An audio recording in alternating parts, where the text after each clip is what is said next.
Hi hello ನಮಸ್ಕಾರ ಎಲ್ರಿಗೂ welcome back to Agnes cooking YouTube channel. ನಾನಿವತ್ತು ಮನೇಲೇ ಪಡ್ಡು ರೆಸಿಪಿ ಮಾಡ್ತಾಯಿದ್ದೀನಿ.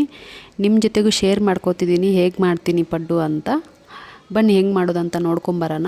ಮೊದಲಿಗೆ 2 ಕಪ್ಪು ರೇಷನ್ ಅಕ್ಕಿ ತೊಗೊಂಡಿದ್ದೀನಿ, ಸ್ವಲ್ಪ ಕಡಲೆಬೇಳೆ, ಒಂದು ಅರ್ಧ ಕಪ್ಪಷ್ಟು ಉದ್ದಿನಬೇಳೆ. ಕಡಲೆಬೇಳೆಗಿಂತ ಉದ್ದಿನಬೇಳೆ ಸ್ವಲ್ಪ ಜಾಸ್ತಿ ತೊಗೊಳ್ಳಿ. 10 ರಿಂದ 15 ಮೆಂತ್ಯ ಕಾಳು, ಮೂರನ್ನು ಸೇರಿಸಿ 3 ರಿಂದ 4 ಸಲ ಕ್ಲೀನಾಗಿ ವಾಶ್ ಮಾಡ್ಕೊಂಡಿದ್ದೀನಿ. ಬೆಳಿಗ್ಗೆ 10 ಗಂಟೆಗೆ ನೆನೆಯೋಕೆ ಹಾಕ್ತಾಯಿದ್ದೀನಿ. ಸಾಯಂಕಾಲ 8 ಗಂಟೆ ಅಥವಾ 9 ಗಂಟೆಗೆ ಒಂದು ಪ್ಲೇಟ್ ಅನ್ನದ ಜೊತೆಗೆ ನೆನೆಸಿಟ್ಟಿದ್ದ ಅಕ್ಕಿನ ಮಿಕ್ಸಿಗೆ ಹಾಕ್ಕೊಳ್ಳಿ. ಅನ್ನದ ಬದಲು ಅವಲಕ್ಕಿನ ಹಾಕೋಬೋದು. ಪಡ್ಡಿಗೆ ಅವಲಕ್ಕಿಗಿಂತ ಅನ್ನದಲ್ಲೇ ಪಡ್ಡು ತುಂಬ ಸಾಫ್ಟಾಗಿ ಬರುತ್ತೆ ಅಂತ ನಾನು ಅನ್ನನೇ ಹಾಕ್ಕೋತಿದ್ದೀನಿ. ನೋಡಿ, ಇಷ್ಟು ಸಣ್ಣಗೆ ರುಬ್ಕೋಬೇಕು.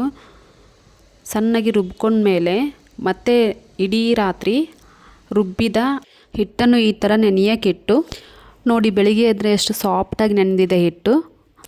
ನೆನೆದ ಹಿಟ್ಟಿಗೆ 1 ಸ್ಪೂನು ಉಪ್ಪು, ಸಣ್ಣಗೆ ಹೆಚ್ಚಿದ 2 ಈರುಳ್ಳಿ, ಕೊತ್ತಂಬರಿ, ಕರಿಬೇವು ಮತ್ತು ಸಣ್ಣಗೆ ಹೆಚ್ಚಿದ 2 ಮೆಣಸಿನ್ಕಾಯಿನ ಈ ಥರ ಚೆನ್ನಾಗಿ ಮಿಕ್ಸ್ ಮಾಡಿಕೊಂಡು ನೋಡಿ. ನೆಕ್ಸ್ಟು ಮೀಡಿಯಮ್ ಫ್ಲೇಮಲ್ಲಿ ಪಡ್ಡಿನ ಹಂಚನ್ನು ಈ ಥರ ಕಾಯಿಸಿಟ್ಕೊಂಡು ಸ್ವಲ್ಪ ಹಂಚ್ಕಾದ್ಮೇಲೆ ಎಲ್ಲ ಬೌಲ್ಗೂ ಸ್ವಲ್ಪ ಎಣ್ಣೆ ಹಾಕ್ಕೊಳ್ಳಿ. 1 ಸ್ಪೂನಷ್ಟು ಎಣ್ಣೆ ಹಾಕ್ಕೊಂಡು ನೆಕ್ಸ್ಟು ಎಣ್ಣೆ ಕಾದ್ಮೇಲೆ ಸಾಂಬಾರು ಸೌಟಲ್ಲಿ ಹಿಟ್ಟನ್ನು ಈ ಥರ ಸ್ವಲ್ಪ ಎಲ್ಲ ಬೌಲಲ್ಲೂ ಸ್ವಲ್ಪ ಹಿಟ್ಟು ಹಾಕ್ಕೊಂಡು 5 ರಿಂದ 6 ನಿಮಿಷ ಅದನ್ನು ಬೇಯಕ್ಕೆ ಬಿಡಬೇಕು. ನೋಡಿ, ನೆಕ್ಸ್ಟ್ ಈ ಥರ ಆಗಿದೆ. ಒಂದೊಂದೇ ಪಡ್ಡನ್ನು ಈ ಥರ ತಿರುವಿ ಹಾಕ್ಕೊಳ್ಳಿ. ನೋಡಿ, ಇಷ್ಟು ಕಂದು ಬಣ್ಣ ಬರೋವರೆಗೂ ಚೆನ್ನಾಗಿ ಬೇಯಿಸ್ಕೊಂಡ್ರೆ ಪಡ್ಡು. ಇವಾಗ ಪಡ್ಡು ರೆಡಿಯಾಗಿದೆ. ನೋಡಿ, ಎಷ್ಟು ಸಾಫ್ಟಾಗಿ ಬಂದಿದೆ ಪಡ್ಡು. ತುಂಬ ಸಿಂಪಲ್ಲಾಗಿ ಮನೆಯಲ್ಲೇ 1 ದಿನದಲ್ಲಿ ಮಾಡ್ಕೋಬೋದು ಇದನ್ನು. ನೀವೇ ನೋಡ್ತಿರ್ಬೋದು ಎಷ್ಟು ಸಾಫ್ಟಾಗಿದೆ ಪಡ್ಡು ಅಂತ. ನೆಕ್ಸ್ಟು ಚಟ್ನಿ ಮಾಡ್ಕೊಳ್ಳೋಣ ಪಡ್ಡಿಗೆ.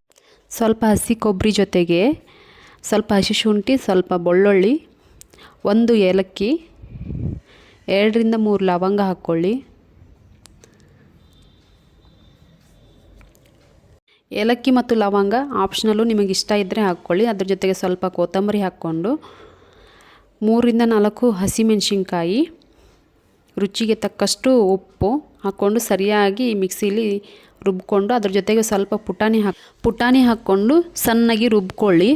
ನೆಕ್ಸ್ಟು ಒಗ್ಗರಣೆಗೆ ಒಂದು ಸಣ್ಣ ಕಡಾಗಿನ ಗ್ಯಾಸ್ ಒಲೆ ಮೇಲೆ ಇಟ್ಕೊಂಡು ಮೀಡಿಯಮ್ ಫ್ಲೇಮಲ್ಲಿ 2 ಸ್ಪೂನ್ ಎಣ್ಣೆ ಹಾಕಿ ಒಂದು ಸ್ವಲ್ಪ ಸಾಸಿವೆ ಹಾಕಿ, ಸಾಸಿವೆ ಚಟಪಟ ಸಿಡಿದ ಮೇಲೆ ಸ್ವಲ್ಪ ಉದ್ದಿನಬೇಳೆ ಆದಮೇಲೆ 1 ಒಣ ಮೆಣಸಿನ್ಕಾಯಿನ ಹಾಕ್ಕೊಂಡು ಸರಿಯಾಗಿ ಫ್ರೈ ಮಾಡ್ಕೊಳ್ಳಿ. ನೆಕ್ಸ್ಟು ಸ್ವಲ್ಪ ಕರಿಬೇವು.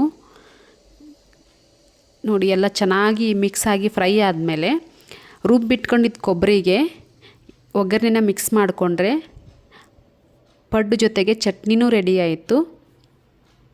ನಮ್ಮ ರೆಸಿಪಿ ನಿಮ್ಗೆ ಇಷ್ಟ ಆದರೆ ಪ್ಲೀಸ್ ಲೈಕ್ ಮಾಡಿ, ಶೇರ್ ಮಾಡಿ, ಕಮೆಂಟ್ ಮಾಡಿ, ಸಬ್ಸ್ಕ್ರೈಬ್ ಮಾಡಿ. Thank you.